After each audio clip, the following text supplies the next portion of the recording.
You have heard the old advice, cash is king, debt is dumb. Cut up your credit cards. It sounds noble. It sounds safe. It sounds like the right thing to do. But I am going to tell you a hard truth that your parents, your teachers, and even your favorite finance gurus are afraid to admit. In North America, in the year 2024, if you try to live strictly on a cash is king philosophy, you are not a king. You are a second-class citizen. You are a ghost in the machine. The system we live in is not designed for savers. It is designed for borrowers. It is rigged against anyone who tries to opt out of the game. Today, we are going deep. We are going to dismantle the biggest financial lie of the last 50 years, the credit score. I am going to show you why the system forces you to be in debt. I am going to explain exactly how the banks view you and it is not flattering. And most importantly, I am going to give you a step-by-step protocol to hack this rigged system, so you can extract maximum value from it without ever paying a single cent in interest.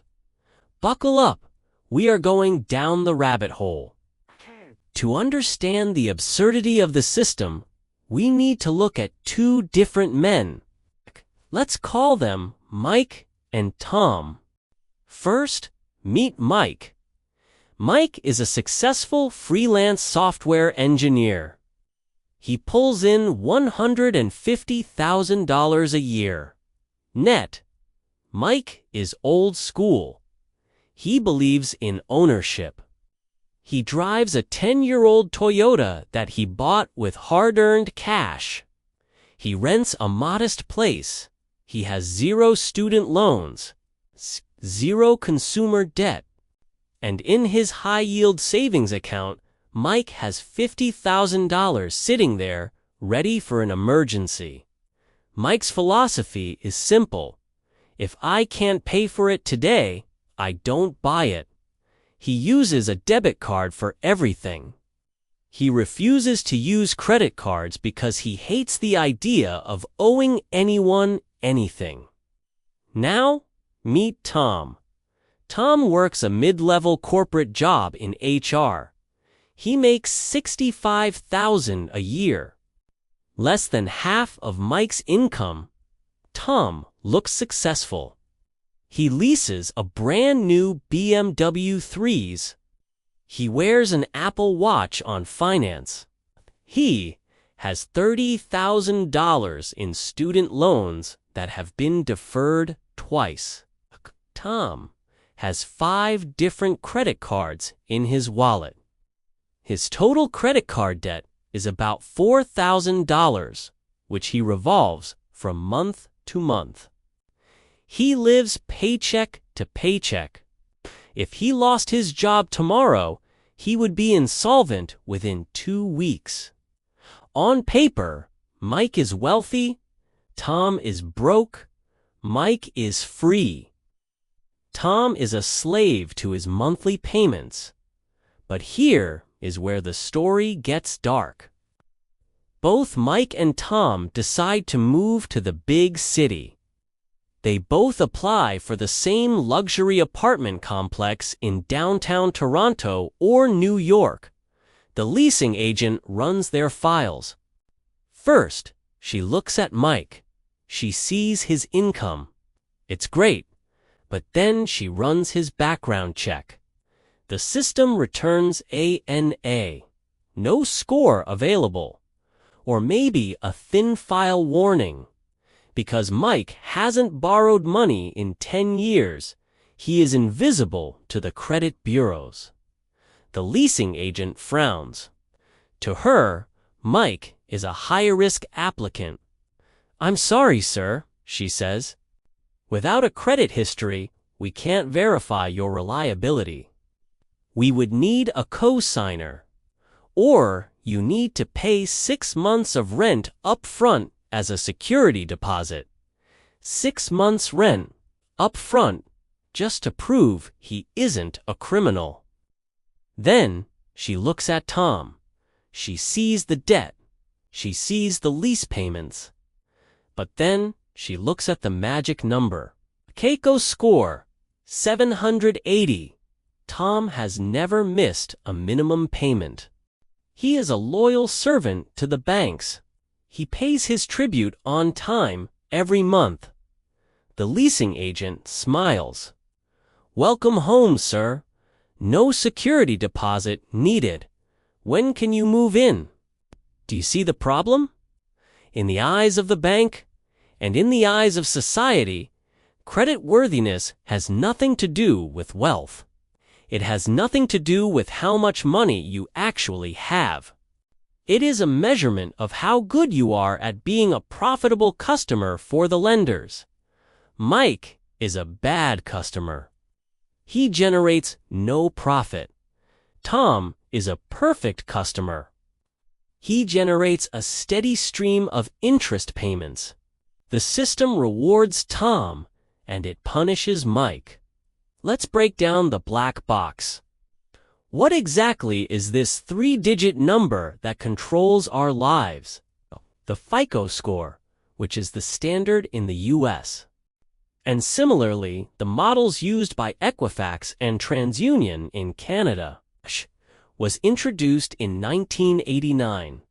Before 1989, lending decisions were human. A banker looked you in the eye, looked at your character, your job, your savings. Now, you are just a number in an algorithm. Let's dissect the algorithm, because understanding it is the only way to beat it. The biggest chunk, 35%, is payment history. This is straightforward. Did you pay your bill? If you miss a payment by 30 days, your score tanks. This is the only part of the score that makes logical sense. But then we have the trap.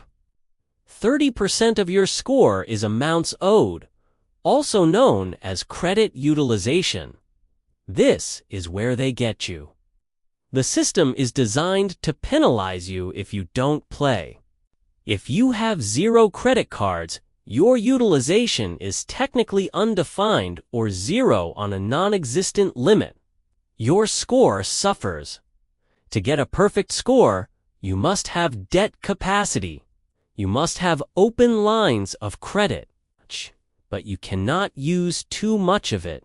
If you use more than 30% of your limit, your score drops. So, they want you to borrow, but only a specific amount. It is a game of Goldilocks, not too little, not too much. Then we have length of credit history at 15%. This penalizes young people and immigrants. It also penalizes responsible people who close old accounts to simplify their lives. If you close a credit card you have had for 10 years, you are erasing history. You are hurting yourself. The system forces you to keep relationships with banks open forever, even if you hate them. And finally, credit mix and new credit. They want to see that you can handle different types of debt. Having just credit cards isn't enough for a perfect score. They want to see an installment loan, a car payment, a mortgage. Think about how twisted that is. The algorithm rewards you for taking on a car payment and punishes you for buying a car with cash. Dave Ramsey, the famous radio host, calls the FICO score an I love debt score. He says you shouldn't care about it. He says you should live without it. I respect the sentiment. But in the modern world, that advice is dangerous. You might be thinking, I don't need a mortgage. I don't need a car loan, so I don't need a credit score. I wish you were right. But the tentacles of this system have spread far beyond just lending money. The credit score has become a social credit system for the Western world. Let's look at the data. First, employment. According to a survey by the National Association of Professional Background Screeners, 25% of HR professionals use credit checks for some candidates. If you apply for a job in finance, government, or management, they will pull your report, okay? If they see a low score or no score, they make assumptions. They assume you are disorganized, okay? They assume you are desperate. They assume you are a fraud risk. You could be the most talented engineer in the room, but you lose the job to someone with a better FICO score. Second, insurance. This is the one that really makes my blood boil. In most U.S. states and provinces, auto and home insurance companies use a credit-based insurance score. They have data that claims people with low credit scores file more claims. So if you are a safe driver with a perfect record, but you have a bad credit score, you will pay significantly more. One study showed that a driver with poor credit pays an average of 90% more for car insurance than a driver with excellent credit. That is almost double. It is a tax on being poor, or a tax on being debt-free in the wrong way. Third, basic utilities. Try to get a cell phone plan without a credit check. You can't. You have to go prepaid. Key. Try to turn on electricity or gas for your new apartment. If your credit is bad, they will demand a deposit of hundreds of dollars. The message from society is clear. Participation is mandatory. Resistance is futile. So, why did they build the system this way? To answer that, follow the money. Our businesses, they are not charities. They have a very specific business model for credit cards. They classify you, the user, into two distinct categories, and the internal terminology they use reveals everything about their intentions. Category 1, the revolver. This is the ideal customer. The revolver is someone who uses their credit card, buys things they can't afford, and does not pay the full balance at the end of the month. They revolve the debt to the next month. When they do this, the bank charges interest, 18%, 22%, sometimes nearly 30% APR. This is free money for the bank. It is pure profit. The revolver is the cash cow. The bank wants you to be a revolver. They designed the minimum payment to be tiny, just 2% of your balance, so that you stay in debt forever. Category 2, the deadbeat. This is what they call people like me, and hopefully, people like you. A deadbeat in the banking world is someone who pays off their entire bill in full every single month. Why deadbeat? Because we are useless to them. We use their infrastructure. We use their fraud protection. We take their reward points. We take their cash back. We fly for free on their airline miles. And we pay them $0 in interest. We are a cost to the system, not a profit center.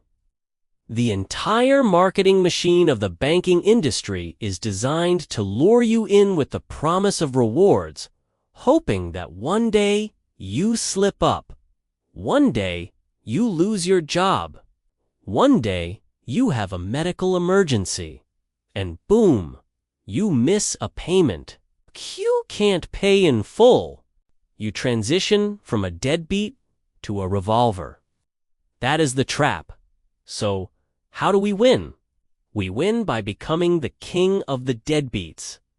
We extract every ounce of value from them without giving them a drop of our blood. We are going to play their game, but we are going to play by our rules. Here is your battle plan. This is the protocol to build a bulletproof 800+ credit score while paying 0 interest. Step 1. The autopay failsafe. Human memory is flawed. You will forget a payment eventually. Log in to every credit card account you have right now. Set up autopay for the full statement balance, not the minimum payment, the full balance. This ensures that no matter what happens, you will never pay interest. If you can't afford to have the full balance pulled from your checking account, you spent too much. Return the item. Step 2. The statement date assassin. This is the ninja tactic. Most people wait for the bill to arrive to pay it. Wrong.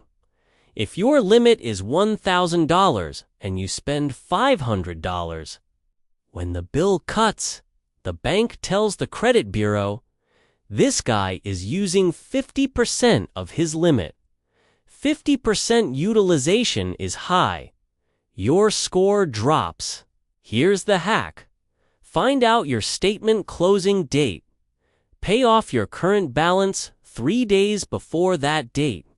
When the statement closes, your balance will be 0 or near 0, okay? The bank reports 0% utilization to the bureau. Your score skyrockets. You look like a disciplined monk to the algorithm, even if you are spending thousands of dollars a month. Step 3. The soft pull expansion. Utilization is a ratio. Okay.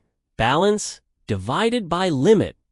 To lower the ratio, okay, you can lower your spending, which is hard, or increase your limit, which is easy.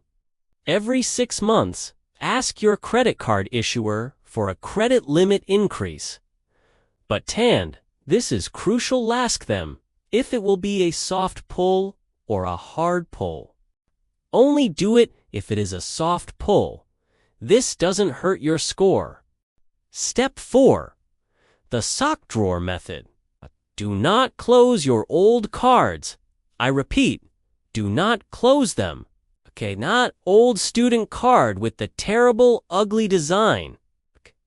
Put a small recurring subscription on it, like Netflix or Spotify. Set it to autopay. Then, take the physical card, put it in your sock drawer, and forget it exists. It will age like fine wine, increasing your length of credit history and anchoring your score while doing absolutely nothing. Step 5. Psychological warfare. We have to talk about the psychology. Studies show that when you pay with cash, the pain center in your brain lights up. You feel the loss of money. When you swipe a card, that pain center stays quiet. It feels like nothing. It feels like a game. It's why people spend 15% to 20% more when using plastic.